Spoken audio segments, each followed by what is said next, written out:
Hi friends, இன்றைக்கி உங்களுக்கு ஒரு கதையை பகிர்ந்துக்கலான் இருக்கேன்.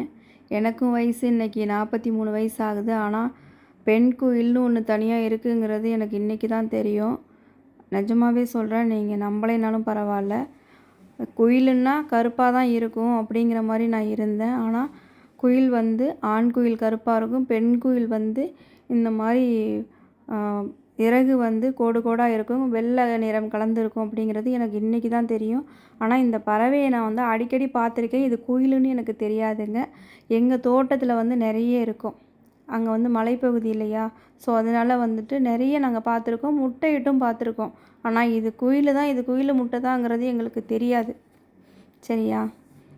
இன்னொரு விஷயம் இதில் பார்த்தீங்கன்னா, இந்த குயிலை போல் ஒரு சோம்பேறி பறவை எதுவுமே கிடையாதான் பாருங்கள். இது வந்து முட்டையிடுறதுக்கு வந்துட்டு ஆண் குயிலை தான் வந்து உதவிக்கு கூப்பிடுமா. ஏன்னா இந்த ஏதாவது ஒரு பறவையோட கூட்டில் தான் போய் இது முட்டையிடுமா. அதனால வந்து காக்காவை போய் பெண் காக்கை வந்து கூடு கட்டியிருக்கும் இல்லையா, அந்த காக்கா கிட்ட போய் வம்பு இழுக்கிற மாதிரி வம்பு இழுத்து இந்த ஆண் குயில் வந்து காக்காவை வந்து பறந்து பறந்து அங்கே இங்கேயும் கூட்டிகிட்டு திரிஞ்சிருமா. அந்த சமயத்தில் இந்த பெண் குயில் போய் அந்த காக்காவோட கூட்டில் வந்து முட்டை இட்டுட்டு வந்துடுமா. குயிலோட முட்டை வந்து கொஞ்சம் பெருசாக இருந்தாலும் காக்கா முட்டையோட கலருக்கு கொஞ்சம் அதே மாதிரி இருக்கிறதுனால காக்காவும் திரும்ப அந்த சண்டை போட்டுட்டு திரும்பி வர்றதுக்குள்ளே இந்த பெண் குயில் வந்து முட்டை இட்டுட்டு அந்த பறந்து வந்துடுமா. அதோட பறந்து போகிறது தான். திருப்பி வந்து அதில் குஞ்சு இருக்கா என்ன இதுங்கிறதெல்லாம் கண்டுக்காதாங்க. அதுக்கப்புறம் இந்த காக்கா வந்து சரி பரவாயில்ல அப்படின்னு சொல்லிட்டு அந்த முட்டையிலேயே உட்காந்து அடை காக்குமா. பார்த்துக்கோங்க, காக்காவுக்கு வந்து எவ்வளோ ஒரு நல்ல குணம் இருக்குதுன்னு சொல்லிட்டு. அந்த முட்டையெல்லாம் வந்துட்டு குஞ்சு பொரிக்கிற நேரத்தில் அந்த முட்டையிலேருந்து வர்றது வந்துட்டு ஆண் குயிலாக இருந்தால் காக்காவுக்கு வந்து அந்த அளவுக்கு அது கண்டுக்காதான்.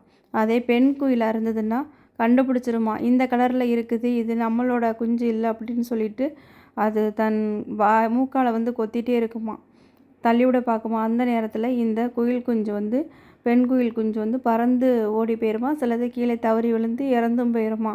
பாருங்கள், இதுக்கு இப்படி ஒரு கதையும் இருக்குது. ஆனாலும் வந்துட்டு அந்த பெண் குயில் குஞ்சுக்கு வந்து ஆண் குயில் குஞ்சாக இருந்தாலும் எதுவாக இருந்தாலும் குயில் குஞ்சை பொறுத்த வரைக்கும் தன்னோட பெற்றோர்கள் யாருன்னு கடைசி வரைக்கும் அதால் கண்டுபிடிக்கவே தெரியாதான், கண்டுபிடிக்கவும் முடியாதான். இந்த குயில் வந்து முட்டையிடுறதோட சரியாம். அதுக்கப்புறம் அதோட ஆனால் இதில் வந்து குயிலோட முட்டை தான், அதை பற்றி இன்றைக்கி தான் எனக்கு தெரியும். ஆனால் அதில் ஒரு சோக நிகழ்ச்சி மனுஷர்கள் தான் இப்படி இருக்காங்கன்னா பறவைகளையும் குயில் குஞ்சுக்கு கடைசி வரைக்கும் அம்மா இன்னைக்கு தான் அந்த கதையை கண்டுபிடிக்கவும் தெரியும். ஆனாலும் இத்தனை வருஷத்தில் எனக்கு இத்தனை வயசாகி எனக்கு பெண் குயில் இதுதான், இது கலர் தான், இதில் வேறு ஏதாவது எனக்கு தெரியாது. குயிலுன்னா கருப்பாக தான் இருக்கும், என்ன கலரு அப்படிங்கிறதெல்லாம் எனக்கு தெரியாது. இது என்ன பறவைன்னு நான் போய் சர்ச் பண்ணி பார்க்கும்போது பதிவு பண்ணி இது வந்து பெண் குயில், கருப்பாக இருக்கிறது தான் ஆண் குயில் அப்படிங்கிற மாதிரி நான் பார்த்தேன். நிறைய பறவைகள் நிறைய பேருக்கு தெரியுமா என்னங்கிறது எனக்கு தெரியல. எனக்கு தெரிஞ்சதை வந்து உங்களோட நான் பகிர்ந்துக்கணும் அப்படின்னு நினச்சி தான் நான் இந்த வீடியோவை பதிவிடுறேன். இதில் மாற்றுக்கருத்து ஏதாவது இருந்ததுன்னா நீங்களும் சொல்லுங்கள். தவறாக நான் ஏதாவது பதிவிட்டு இருக்கேன், இது இப்படி இல்லை இந்த கதை அப்படின்னு சொல்லிட்டு. நான் படித்தது வரைக்கும் இப்படி தான் இருந்தது. ஸோ அதனால் உங்கள்கிட்ட நான் அதை பகிர்ந்துருக்கிறேன். இது எங்கள் வீட்டு ஜன்னலில் வந்து வந்துட்டு இருந்தது. கொஞ்சம் நேரம் கழித்து பார்த்தா ரொம்ப கத்தி கூப்பிட ஆரம்பிச்சிருச்சு. சரி, வேறு ஏதோ பிரச்சனை போல இருக்குது இதுக்கு அப்படின்னு பார்த்தா ஆண் குயிலை தான் கத்தி கூப்பிட்ருக்குது இது. ஆனால் அது ஆண் குயில்னு எனக்கு தெரியாதுங்க. வேறு ஏதோ பறவையோடு இது சண்டை போட்டுக்கிட்டு இருக்குது அப்படின்னு நினச்சிட்டு இருந்தேன். ஏன்னா அந்த செடி வந்து புதர் மாதிரி இருக்கவும் எனக்கு வந்துட்டு காக்காவா இல்லை குயிலா என்ன பறவைன்னு அப்படிங்கிறத என்னால் கண்டுபிடிக்க தெரியல ரொம்ப நேரம். அப்புறம் தான் நான் ஜூம் பண்ணி பார்த்தேன். ஆப்போசிட்டில் இருந்தது வந்துட்டு குயில் தான். ஏன்னா கண் வந்து நல்லா சிவப்பாக இருந்தது, தோகை நல்லா நீட்டமாக இருந்தது, அதனால அது குயில் தான் அப்படிங்கிறது நான் தெரிஞ்சுட்டேன். ஆனால் அந்த பெண் குயிலை தான் என்னால் கடைசி வரைக்கும் அது என்ன பறவை அப்படிங்கிறது கண்டுபிடிக்க தெரியாமல், அதுக்கப்புறம் நான் போய் கூகுளில் போய் போட்டு பார்த்தேன். இது வந்து பெண் குயில், இது வந்து ஆண் குயில் அப்படின்னு சொல்லி போட்டிருந்தாங்க.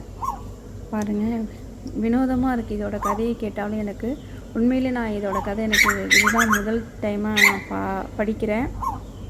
குயிலே இந்த மாதிரி வகை இருக்குது அப்படிங்கிறது எனக்கு இன்றைக்கி தான் தெரியும். என்னோடய 43 வருஷ அனுபவத்தில் எனக்கு இன்றைக்கி தான் வந்துட்டு பெண் குயில் எது, இது ஆண் குயில் எது அப்படிங்கிறது நான் கண்டுபிடிச்சேன். நான் கண்டுபிடிக்கல ஃப்ரெண்ட்ஸ், இதை நான் பார்த்து தெரிஞ்சிட்டேன். பாருங்கள், நீங்களும் தெரிஞ்சுக்கணும் அப்படின்னு ஆசைப்பட்டீங்கன்னா கூகுளில் போயிட்டு டைப் பண்ணி பாருங்கள். கண்டிப்பாக அதோட கதை நிறைய பேர் போட்டிருக்காங்க. நல்லா இருக்குது படிக்கிறதுக்கும். அந்த புதரில் இருந்து 2 பேரும் பேசிக்கிறது அது தூரமாக இருந்து எடுத்ததுனால தெளிவாக தெரியல. பாருங்கள், அழகாக பேசிகிட்டு இருக்காங்க 2 பேரும் இல்லையா? என்னதான் பறவைகளாக இருந்தாலும் அவங்களுக்குள்ளேயும் ஒரு ஒற்றுமை இருக்குது இல்லையா? ஆண் குயில் போய் அவங்களுக்கு சாப்பாடு எடுத்துகிட்டு வந்துட்டு விட்டுட்டு இருக்காங்க. அதாவது அவங்களோட மனைவிக்கு. பாருங்கள், நீங்களும் அதே மாதிரி உங்களோட மனைவியை கண்ணும் கருத்துமாக பார்த்து கொள்ளுங்கள். நன்றி என்னோடய வீடியோவை பார்க்குறதுக்கு.